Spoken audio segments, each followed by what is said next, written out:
영상을 시작하기에 앞서 드리고 싶은 말이 있습니다. 아마 레이스를 시청하신 분들은 이미 다 아시겠지만 드라이버 챔피언십 1등을 놓고 치열한 경쟁을 벌이던 두 드라이버가 첫 번째 랩에서 사고를 냈고, 이 두 명은 하필이면 F1에서 가장 큰 팬덤을 형성하고 있는 드라이버들이기도 합니다.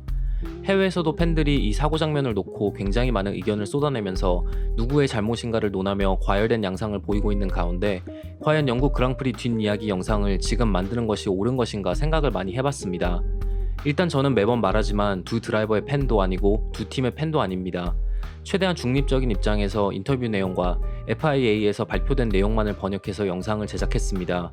영상을 시청하시는 모든 분들도 댓글창에서 소모적인 논쟁이나 싸움으로 과열된 글들을 써주지 않으셨으면 합니다. 이번 시즌 처음으로 도입된 토요일의 스프린트 퀄리파잉은 여러 드라이버들에게서 다양한 반응을 이끌어냈습니다. 금요일 퀄리파잉에서 폴 포지션을 차지한 메르세데스의 루이스 해밀턴이 스프린트 퀄리파잉에서 1번 그리드를 차지했고, 레드불의 맥스 베르스타펜이 2번 그리드, 메르세데스의 발테리 보타스가 3번 그리드에서 스프린트 퀄리파잉을 시작했습니다. 스프린트 퀄리파잉에서 포메이션 랩이 끝나고 그리드 위에서 출발을 기다리던 베르스타펜은 왼쪽 앞 브레이크의 과열로 인해 눈으로 확인 가능할 정도로 불이 붙었고, 아제르바이잔에서 해밀턴처럼 브레이크가 기능을 상실하지 않을까 우려도 있었지만 스타트부터 해밀턴을 추월하면서 여유롭게 선두로 치고 올라왔습니다. 베르스타펜은 스프린트 퀄리파잉 17바퀴 도중 단 한 번도 선두를 내주지 않으면서 1등을 차지했고, 일요일의 메인 레이스에서 폴 포지션을 당당히 차지했습니다. 스프린트 퀄리파잉 시작 전 조금 걱정이 됐다. 약간의 불이 붙었고 불길은 점점 더 커졌다. 계속해서 사이드 미러를 보면서 뒤에 차들이 빨리 그리드 위로 올라오기를 바랬다. 3번 코너를 진입할 때 과연 브레이크가 제대로 작동할지 걱정했지만 운 좋게도 브레이크가 데미지를 입지는 않았다 라고 베르스타펜은 인터뷰를 했습니다. 예전에 올린 스프린트 퀄리파잉 설명 영상에서처럼 차의 셋업을 변경할 수 없는 파크 펌의 룰이 첫 번째 프랙티스 세션 이후 적용되었고, 레드불은 메르세데스보다 높은 다운포스 세팅을 선택했기에 직선 구간에서 더 떨어진 페이스를 보여줬습니다. 우리가 코너에서 더 빠르지만 메르세데스가 직선 구간에서 우리보다 더 빠르다.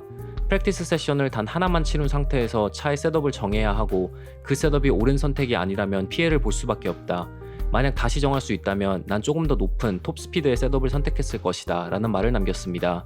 스프린트 퀄리파잉에서 가장 돋보이는 모습을 보여준 드라이버는 단연 알핀의 페르난도 알론소였습니다. 그리드 위 거의 모든 드라이버들이 미디엄 타이어를 선택한 가운데 알론소는 소프트 타이어를 선택한 단 4명의 드라이버들 중 한 명이었습니다. 알론소는 11번 그리드에서 출발해 5등까지 치고 올라갔지만 스프린트 퀄리파잉 후반 맥라렌의 듀오 랜도 노리스와 다니엘 리카르도에게 추월당하면서 7등으로 스프린트 퀄리파잉을 마무리했습니다.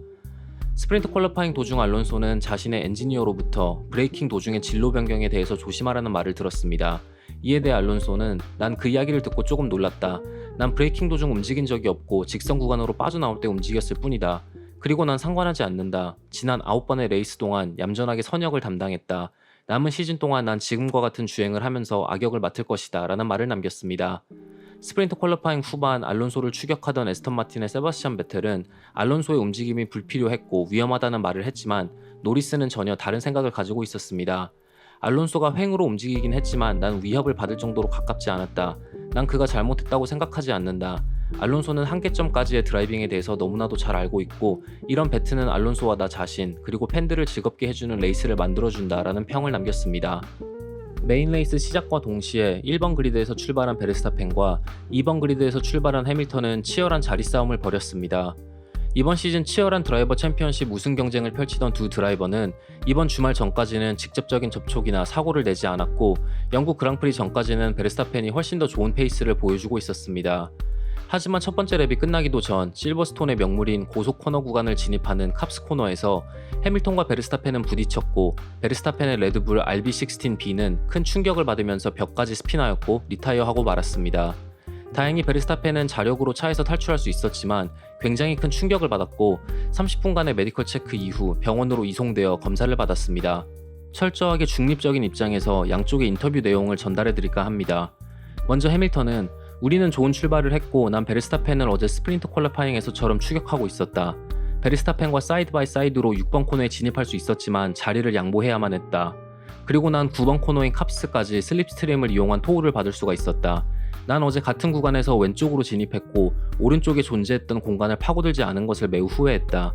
그래서 오늘은 왼쪽으로 페인트 모션을 먼저 취했고 오른쪽 공간을 차지할 수가 있었다.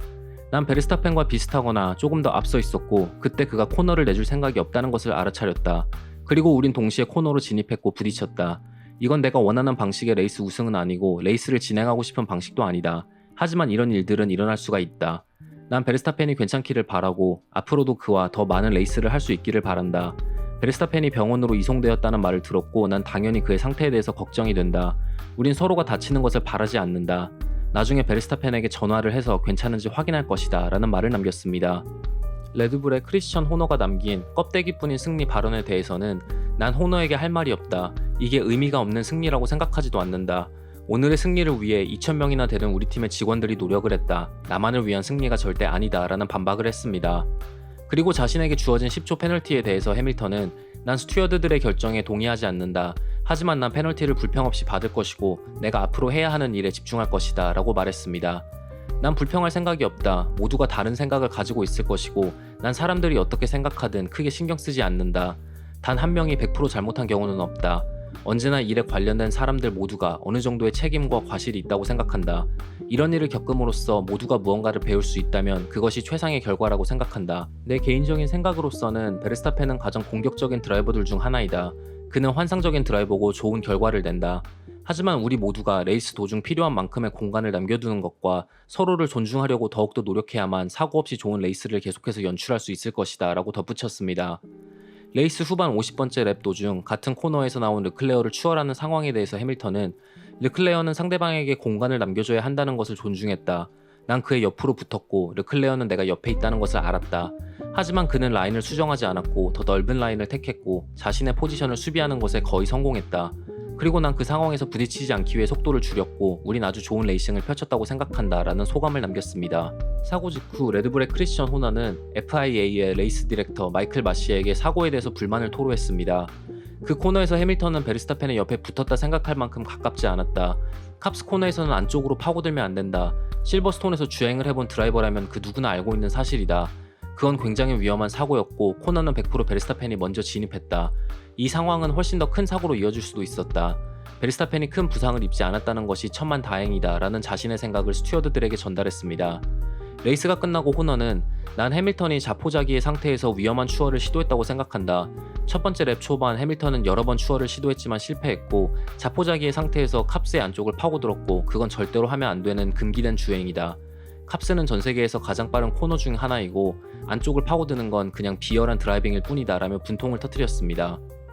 레드불의 헬무트 마르코는 해밀턴이 10초 페널티를 받은 것은 충분하지 않다는 의견이었고 FIA가 더 강한 페널티를 부여해야 한다고 주장했습니다. 최고 수준의 페널티가 무엇일지는 모르겠지만 이런 위험하고 책임감 없는 행동은 레이스 출장 금지나 비슷한 수준의 처벌을 내려야 한다고 생각한다. 만약 전 세계에서 가장 빠른 코너에서 우리의 후방 타이어를 상대방이 전방 타이어로 부딪힌다면 이건 더 이상 레이스 도중에 나올 수 있다고 생각할 수 있는 상황이 아니라 책임감 없는 위험한 행동일 뿐이다 라는 의견을 내놨습니다. 베르스타펜의 상태에 대해서 호너는 그는 필요한 메디컬 체크를 통과했다. 사고 도중에도 의식을 잃지 않았지만 엄청난 충격을 받은 상태이다. 이건 베르스타펜의 커리어 중 가장 큰 사고였고 51G의 중력 가속도로 타이어 배리어와 충돌했기에 난 그가 더 심한 부상을 입지 않았다는 것에 감사한다 라는 인터뷰를 했습니다. 한편 베르스타펜은 자신의 인스타그램을 통해 팬들과 소통했습니다. 일단 난 큰 부상을 입지 않았다는 것에 감사한다. 51G의 임팩트는 엄청났지만 난 조금씩 회복하는 중이다. 오늘 내 레이스가 이렇게 끝났다는 것이 매우 유감이고 해밀턴에게 주어진 페널티는 우리 팀을 도와주지 않음과 동시에 그가 시도한 위험한 추월에 적절한 강도의 페널티가 아니라고 생각한다. 레이스가 끝나고 내가 아직 병원에 있음에도 불구하고 진행된 레이스 우승을 자축하는 세레머니는 무례했고 스포츠맨십이 결여된 행동이었다. 하지만 우린 다음 레이스를 위해 준비해야 한다라는 글을 남겼습니다. 안타깝게도 드라이버 챔피언십 우승을 위해 경쟁하던 베르스타펜과 해밀턴이 부딪히면서 많은 논란거리를 제공한 영국 그랑프리는 이미 과열된 두 드라이버의 경쟁과 메르세데스와 레드불의 경쟁에 다시 한번 불을 붙였습니다. 과연 2주 뒤에 헝가로링에서는 어떠한 레이스가 펼쳐질지 기대하면서 이번 영상을 마치도록 하겠습니다. 시청해주셔서 정말 감사합니다.